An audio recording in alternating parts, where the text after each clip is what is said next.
All right, budget homestead 46. We're doing insulating and the drywall.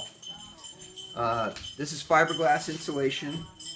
This stuff's really easy to install. I was reading an article on a guy that was they were using foam. They foamed all the walls, and the insulating factor was really high, but that's a little out of our budget. This comes in rolls, and you just unroll it, measure to go into the wall, and then you just take like a kitchen knife, sharp kitchen knife, insulating knife, and then you just pull across it and cut it, or you can use like a razor knife.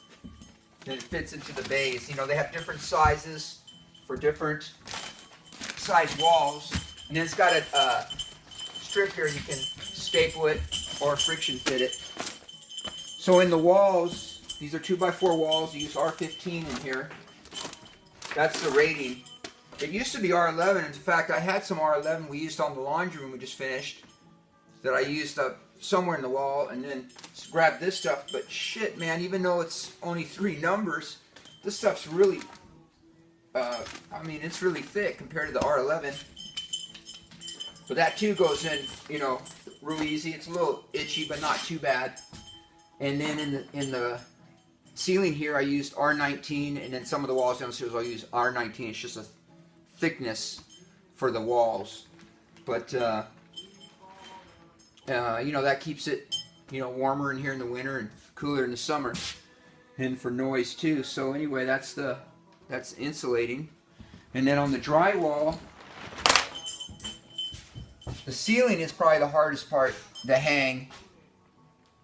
What we did was me and the wife would pick it up. We'd stand on these stands, these little ladders, pick it up, set it in place, and then the boys would put like a T, piece of wood with another board, and push it up and hold it in.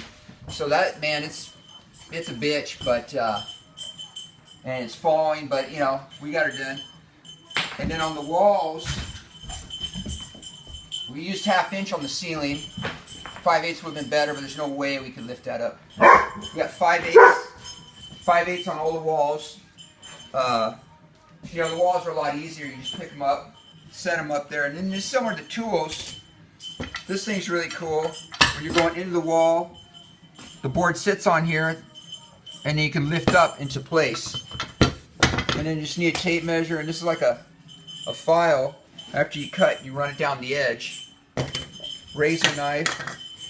They make it like a T-square for cutting this stuff. Drill motors. This is pretty cool. It's like a dimpler, because when you set your screws, you want them to go in a little bit so the mud fills over it. Indy, the mud fills over it, and you know, fills the hole where the screw is. So it makes a little indentation, so you don't go too deep. Because if you rip the paper, you're supposed to put another screw right next to it for holding power, or just a drywall gun for shooting the screws. It's got like a clutch on there. And you can set the depth, and then it breaks, it releases once the screw goes in.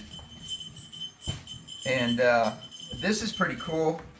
But when I cut the boxes, instead of measuring, I just throw the sheet up there. And there's different ones. This is a Porter cable, but they make different ones. This is like a cutting drill bit. So you just turn this thing on, and you just kind of feel. You know, you put like a little mark before you hang it where it kind of is, and just shove that in, and you can feel the box, and then jump to the outside, and you go right around. You can even do the windows the same way. But man, it really saves you time instead of trying to cut that out, because when you get the sheet on the wall, it never fits like you measured. So this really saves some time. In the ceiling too, you can go around the lights. I wish that seam was somewhere else, but it is what it is. So yeah, so we're just going on the drywall now after insulating. Again, these are just conventional stuff they use, you know, all the time now.